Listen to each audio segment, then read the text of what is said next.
All right. Hello, everyone. Good evening. Good evening. Good evening. Good evening, everyone. I miss you guys. Let me just check if it's already working on my phone. RT, aga-aga. So, kamusta po? Kamusta? And welcome to our day 39. Medyo sobrang late sobrang late po talaga ako nakapag live ulit. Pero naka-prepare na talaga yung aking naka-prepare na yung aking material. It's just that sobrang busy natin ng mga nakakalaan. So, ayun po, medyo kaya hindi ako talaga. Hindi ako nakapag-live. But anyway, matatapos na natin to. This is the second to the last live natin for the purpose-driven life. So, samahan niyo ako today and maybe tomorrow, I hope na matapos na natin to. And yes, let's start. Welcome to day 39, which is, we'll talk about balancing your life. So, for the past 38 session or live or mga pagkukuda ko, I actually talked about yung 5 purposes ng life natin, yung God's 5 purpose in our life. First is to love God with all of your heart, and second, to love your neighbor, and third, we have to go and make disciples, and fourth is we need to do fellowship, and fifth, we have to grow and mature in faith. So I know it's really hard. That's a 5 na purpose natin. It's really hard to balance yung 5 na to, at sabay-sabay talaga natin gagawin. Pero we will talk about today kung ano yung 4 na way, 4 na paraan if we are really serious about staying on track and keep our life balance para magawa natin to. First, we have to talk it through with a spiritual partner or a small group.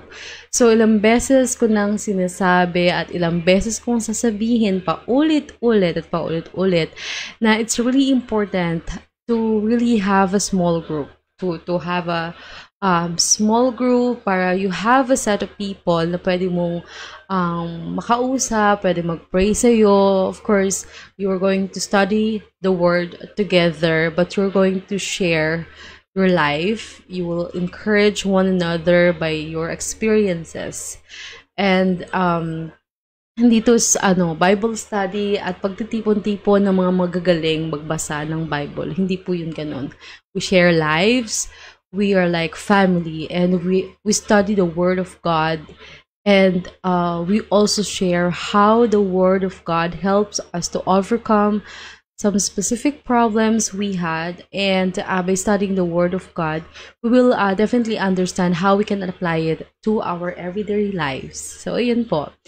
And I really encourage you to join a small group. So kung hindi nyo alam how to be a part of a small group, I can help you. And hindi po ito networking. Wala po kayong babayaran ng membership or anything. I'm one of the Victory group leader po for single moms and singles. So if you are a single mother or a single woman, you can message me and I can, I can connect you to a small group, to my group, ganyan. And if you are married couples, for single men, or even kids, pati na rin yung mga very young at heart age natin at 50 plus, pwede. Meron din tayong mga available Victory groups. So just feel free to message me po anytime, and I will definitely help you plug into a group. So second is give yourself a regular spiritual checkup. So we really have to evaluate ourselves from time to time. Parang sa pag-maintain ng physical health natin, di ba? We need a regular check-up.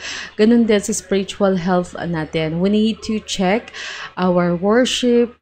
Do we worship God? Or baka iba na yung worship or na-idolize natin? Do we still fellowship with other believers?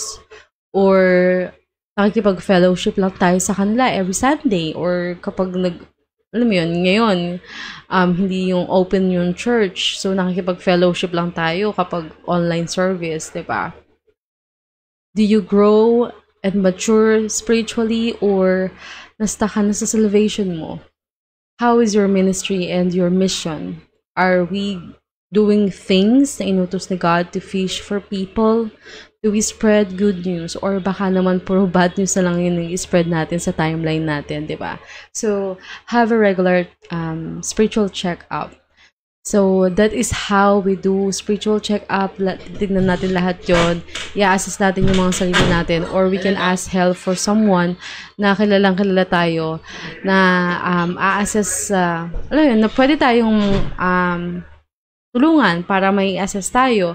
Kasi minsan, pag tayo lang, alam yun, pag tayo lang yung mag-a-assess sa sarili natin, may pag-justify pa sa mga, sa mga hindi natin nagagawa kasi busy tayo and everything. I don't know, marami tayong mga excuses. So, justify natin yung mga bagay na hindi natin nagagawa.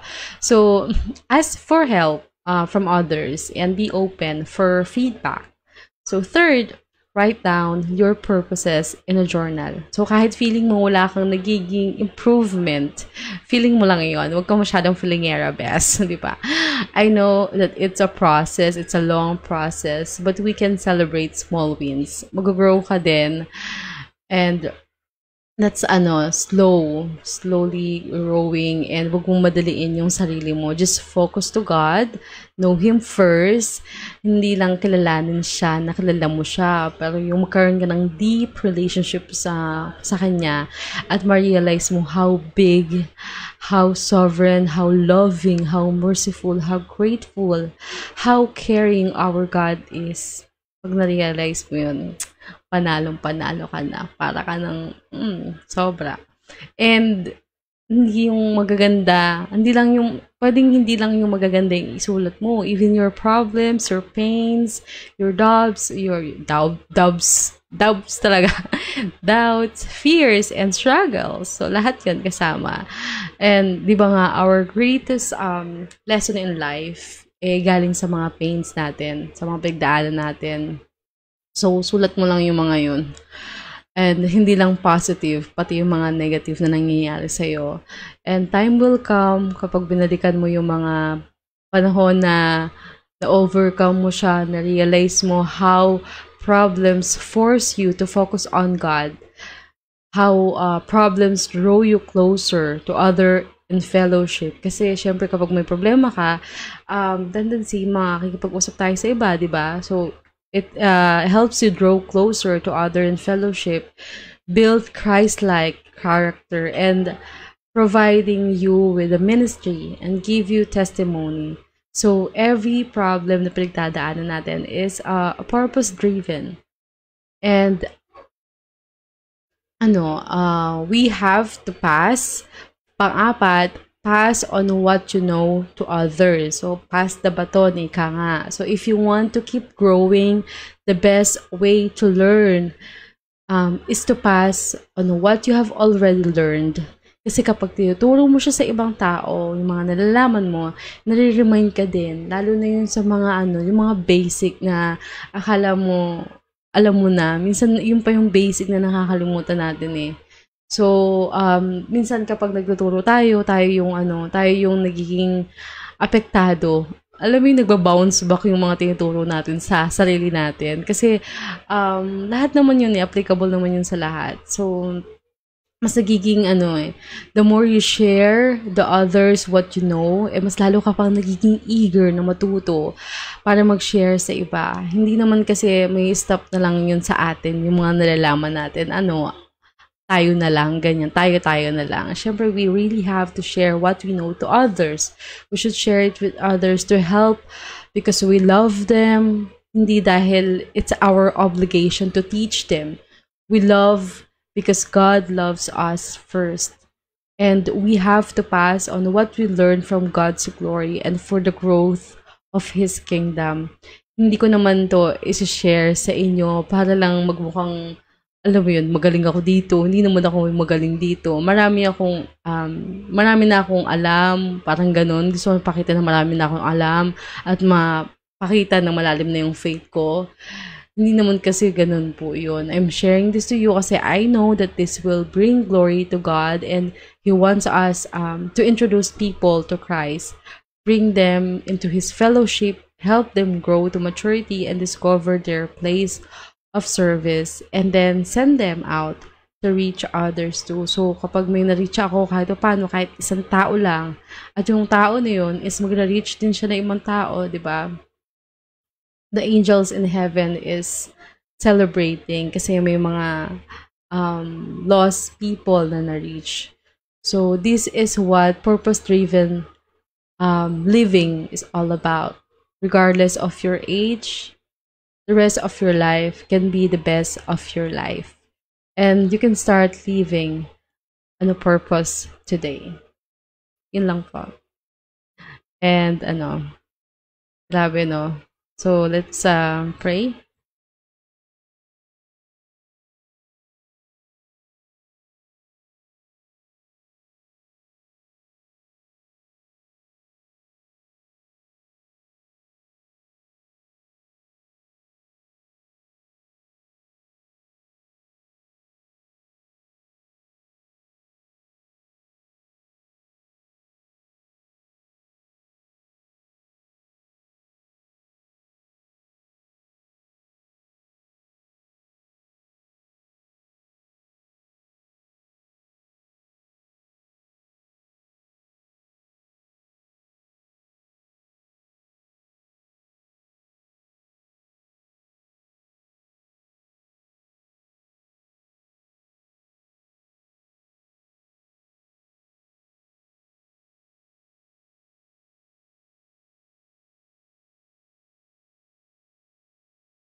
All.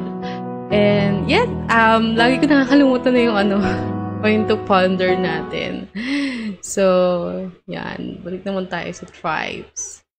Kasi point to ponder na tayo. Alright. So, our point to ponder is blessed are the balanced. Verse to remember is in Ephesians 5 verse 15.